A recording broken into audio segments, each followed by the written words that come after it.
অনেক বাচ্চারাই আছো যারা সবজি খেতে ভালোবাসো না, তাই বাচ্চাদের যাতে সবজি খাওয়ানো যায় সেরকমই একটা ব্রেকফাস্ট বা টিফিনের রেসিপি তোমাদের সাথে শেয়ার করছি। নমস্কার, 16 আনা বাঙালি রান্নাঘরে তোমাদের সবাইকে স্বাগত। যেসব বাচ্চারা সবজি খেতে চায় না তাদের জন্য আজকে আমার এই রেসিপিটা। সমস্ত শীতের সবজি দিয়ে আজ তোমাদের বানিয়ে দেখাবো সবজি পরোটা। এর জন্য আমি এখানে কিছু সবজি নিয়েছি গাজর, মটরশুঁটি, বাঁধাকপি, ফুলকপি, টমেটো, আলু, ধনেপাতা, হাফ ইঞ্চি মতন আদা আর কাঁচা লঙ্কা। প্রথমে টমেটো দুটোকে আমি পেস্ট করে নিচ্ছি। এই পরোটাটার সাথে একটা চাটনি বানাবো, তাই টমেটোটাকে আমি পেস্ট করে নিলাম। এখন চলো সবজিগুলোকে আমি কেটে নিই। প্রথমে আমি গাজরটার খোসা ছাড়িয়ে নিচ্ছি। তোমরা তোমাদের পছন্দ মতন সবজি এখানে দিতে পারো। এর মধ্যে তোমরা বিনস বা ক্যাপসিকামও দিতে পারো।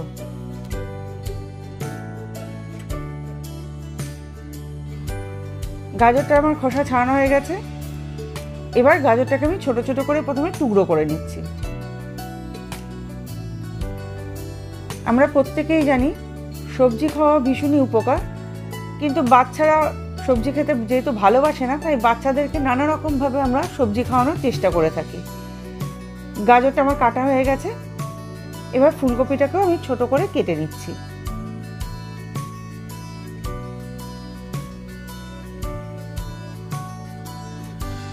ফুলকপিগুলোকেও ছোট ছোট টুকরো করে নিয়েছি। আমি একটা বাঁধাকপি নিয়েছি। বাঁধাকপির পুরোটা আমি নেবো না, বাঁধাকপির কিছুটা আমি নেবো। নিয়ে বাঁধাকপিটাকেও আমি ছোট ছোট করে কেটে নেব। সমস্ত সবজিগুলোকেই আমি এখন রাফলি চপ করছি। পরে আমি চপার মেশিনের সাহায্যে এগুলোকে আমি মিহি করে চপ করে নেব।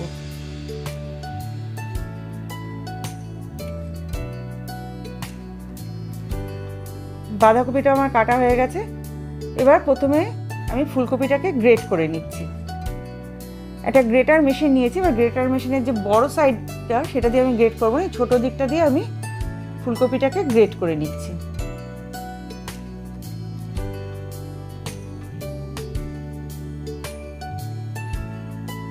ফুলকপিটা আমার গ্রেট করা হয়ে গেছে। আর এই যে ডান্ডিগুলো, এগুলোকে আমি ফেলে দেবো।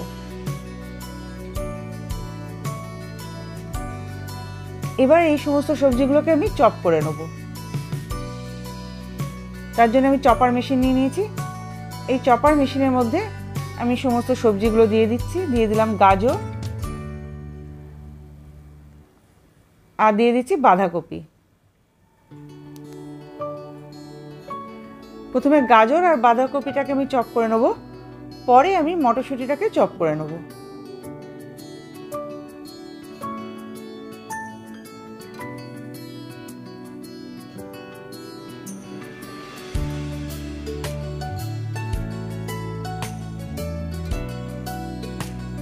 গাজর আর বাঁধাকপিটা আমার চপ করা হয়ে গেছে। এইবার এটাকে আমি যে বাটিতে ফুলকপিটাকে আমি গ্রেট করে রেখেছি সেই বাটির মধ্যেই ঢেলে নিচ্ছি। এই একইভাবে আমি মটরশুঁটিটাকেও চপ করে নেব।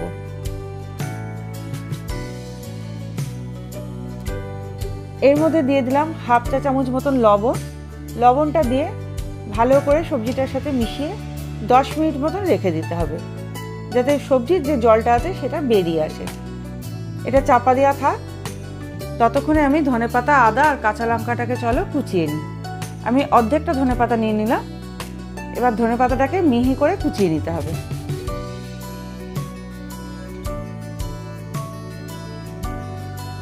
ধনেপাতাটা আমার কুচানো হয়ে গেছে। লঙ্কাগুলোকেও মিহি করে আমি কুচিয়ে নিচ্ছি।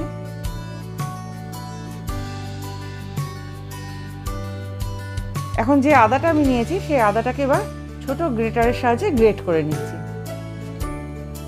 সব কিছু আমার কুচানো হয়ে গেছে।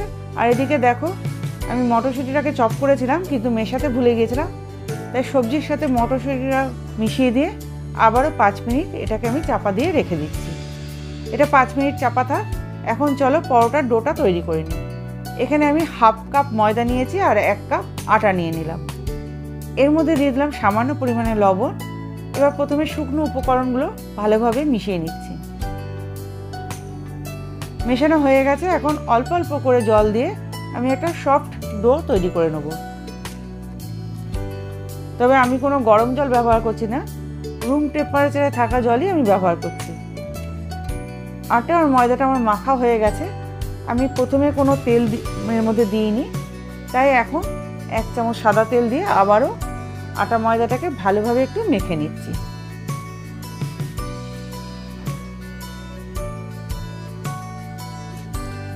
এটা আমার মাখা হয়ে গেছে,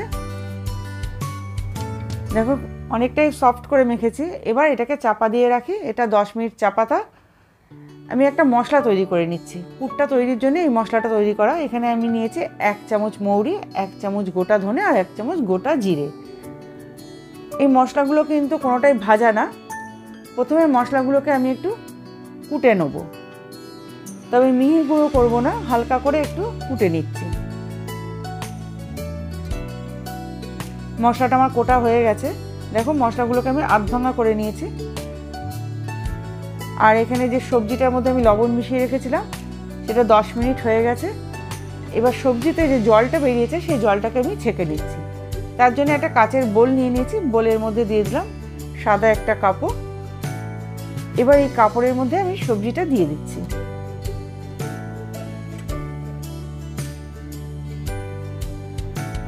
সমস্ত সবজিটা এর মধ্যে দিয়ে দিলাম। এবার এটাকে মুড়িয়ে এর থেকে যে এক্সট্রা জলটা আছে সেটা চিপে চিপে বার করে দেবো।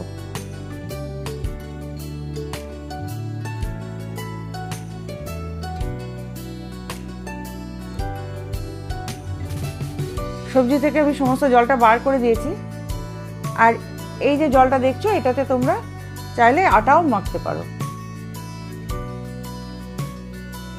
এবার সবজিটাকে একটা বোলের মধ্যে আমি ঢেলে নিচ্ছি।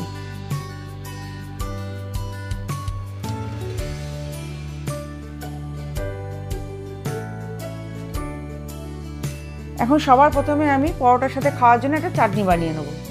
তার জন্য কড়াতে দিয়ে দিলাম 1 চামচ সাদা তেল। তেলটা গরম হয়ে গেছে, এর মধ্যে দিয়ে দিলাম হাফ চা চামচ গোটা জিরে ফোড়ন। জিরেটা যখন একটু ভাজা হয়ে যাবে তখন আমি এর মধ্যে দিয়ে দিচ্ছি হাফ চা চামচ মতন গ্রেট করে রাখা আদা আর 2টো কাঁচা লঙ্কা কুচানো। আদা আর কাঁচা লঙ্কাটাকে একটু নাড়াচাড়া করে প্রথমে ভেজে নিচ্ছি, যাতে আদার যেটা কাঁচা গন্ধ সেটা চলে যায়।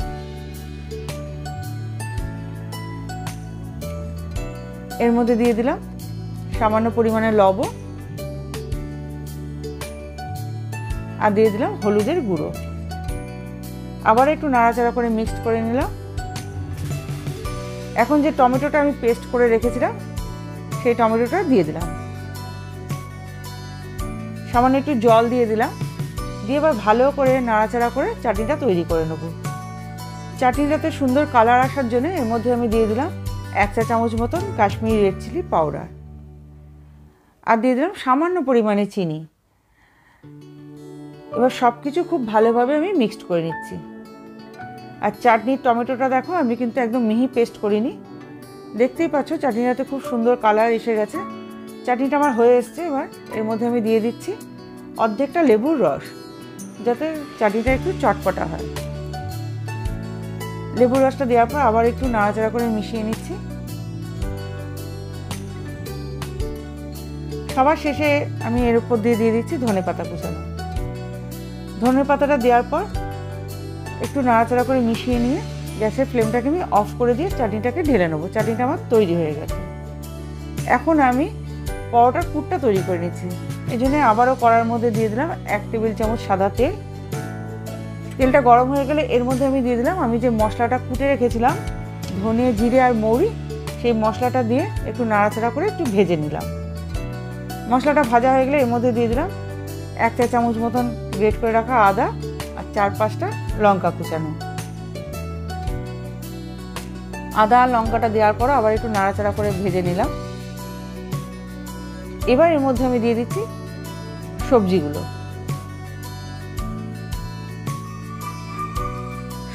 দেওয়া হয়ে গেছে। সবজিগুলো দেওয়ার পর মশলার সাথে একটু নাড়াচাড়া করে মিশিয়ে নিচ্ছি। এই সময় কিন্তু গ্যাসের ফ্লেমটা মিডিয়াম টু হাইতে রেখে করবে। আর এখানে দেখো একটা আমি সেদ্ধ আলু নিয়ে নিয়েছি, যাতে বাইন্ডিংটা ভালো হয় তার জন্য একটা সেদ্ধ আলু হাত দিয়ে এইভাবে চটকে আমি সবজির মধ্যে দিয়ে দিলাম সামান্য পরিমাণে লবণ। তবে লবণটা খেয়াল রেখে দেবে, আমি কিন্তু সবজির সাথেও একটু লবণ দিয়েছিলাম, সেটা মাথায় রেখে খুবই সামান্য লবণ দিয়ে দিলাম। আর দিয়ে দিলাম হলুদের গুঁড়ো। এবার সব কিছু খুব ভালোভাবে মিশিয়ে নিচ্ছি, যাতে সবজিটা একটু ভাজা ভাজা হয়ে যায়।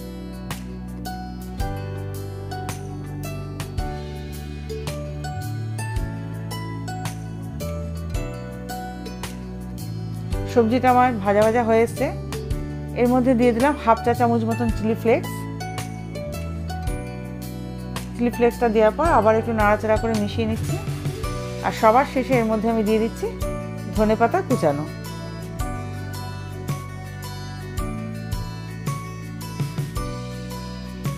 ধনেপাতাটা দেওয়ার পর আবার একটু নাড়াচাড়া করে নিচ্ছি। সব কিছু ভালোভাবে মেশানো হয়ে গেছে। এখন গ্যাসের ফ্লেমটাকে অফ করে দিয়ে পুরটাকে প্রথমে ঠান্ডা করে নেব। পুরটা আমার ঠান্ডা হয়ে গেছে, এদিকে ময়দাটা আমার সেট হয়ে গেছে। দেখো কতটা সফট হয়েছে। এটাকে আরেকটু ভালোভাবে আমি ঠেসে নিচ্ছি। ময়দাটা ভালোভাবে মাখা হয়ে গেছে। এখন ময়দা থেকে আমি লেচি কেটে নিচ্ছি। আটা আর ময়দা মিশিয়ে আমি 1.5 কাপ মেখেছিলাম, সেখান থেকে আমার 8টা লেচি হয়েছে। এবার চলো পুরটা এর মধ্যে পুরে নিই। প্রথমে একটা লেচি নিলাম, হাতের মধ্যে এইভাবে গোল করে নিয়ে একটা বাটির শেপ দিয়ে নিতে হবে। তবে মাঝখানটা কিন্তু পাতলা করলে চলবে না, সাইড থেকে এভাবে চাপ দিয়ে দিয়ে পাতলা করে একটা বাটি করে নিতে হবে। আর মাঝখানটা কিন্তু মোটা রাখতে হবে, তা না হলে কিন্তু পুরটা ফেটে বেরিয়ে আসবে। দেখো বাটির মতন করে নিয়েছি। এবার এর মধ্যে আমি পুরটা দিয়ে দিচ্ছি। পুরটা একটু বেশি করে দেবে, পুরটা বেশি দিলে পরোটাগুলো কিন্তু খেতে ভালো লাগে। এবার চারদিক দিয়ে এইভাবে চেপে চেপে মুখগুলোকে আটকে দিতে হবে।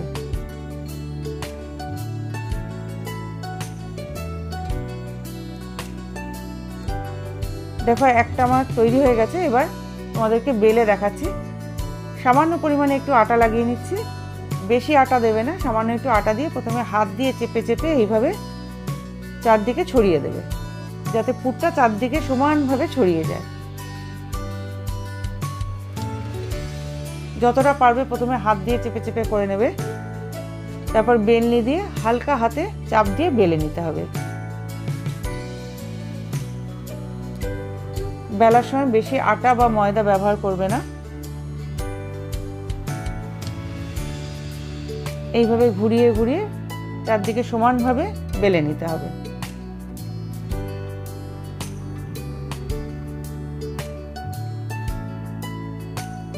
এটা আমার বেলা হয়ে গেছে। আর দেখো এই পরোটাগুলো কিন্তু একটু মোটা মোটাই হয়। এবার পরোটাগুলোকে আমি ভেজে দেখাচ্ছি। গ্যাসের উপর তাওয়া বসিয়ে দিয়েছি। তাওয়াটা যখন ভালোভাবে গরম হয়ে যাবে তখন পরোটাটা আমি তাওয়ার উপর দিয়ে দিলাম। একটা পিঠ যখন হয়ে যাবে তখন এইভাবে উল্টে দেবো, উল্টে অপর পিঠটাও সেঁকে নেবো। প্রথমে পরোটাগুলোকে একটু উল্টে পাল্টে সেঁকে নিতে হবে। যখন দু পিঠ সেঁকা হয়ে যাবে তখন হাফ চা চামচ তেল নেবে, তেল নিয়ে ওপর দিয়ে এইভাবে ব্রাশ করে দিতে হবে। আবারও উল্টে দিলাম, অপর পিঠটাতেও হাফ চা চামচ তেল দিয়ে দিলাম, দিয়ে চারদিকে চামচ দিয়ে এইভাবে ছড়িয়ে দিলাম।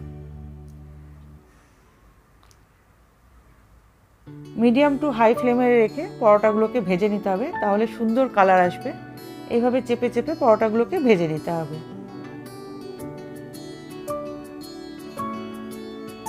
চারদিকে ঘুরিয়ে ঘুরিয়ে এইভাবে চেপে চেপে পরোটাগুলো আমি ভেজে নিচ্ছি।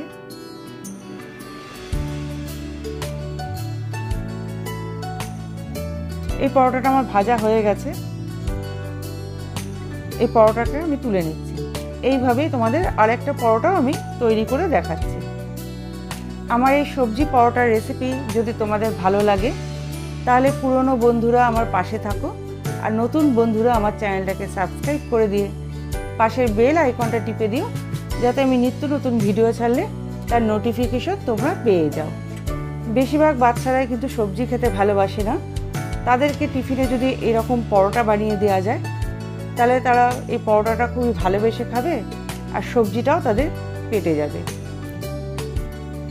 দেখো এটাও আমার পুর ভরা হয়ে গেল। এবার এটাকেও প্রথমে হাত দিয়ে চেপে চেপে একটু পাতলা করে নেব, যাতে সবজিটা চারদিকে সমানভাবে ছড়িয়ে যায়।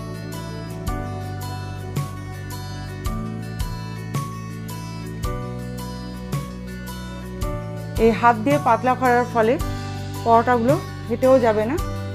তারপর বেলনি দিয়ে হালকা হাতে বেলে দিতে হবে।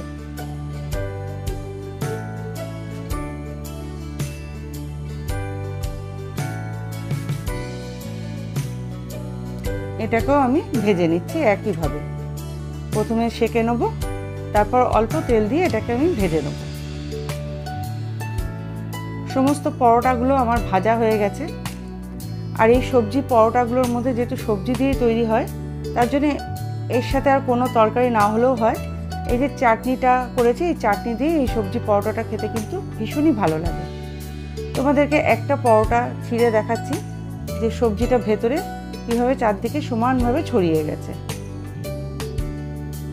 দেখতেই পাচ্ছ যে সবজিটা পরোটার চারদিকে সমানভাবে ছড়িয়ে গেছে। আর এই পরোটাগুলো কিন্তু খেতে ভীষণই টেস্টি হয়। তোমরাও বাড়িতে বানিয়ে খেও আর আমাকে কমেন্ট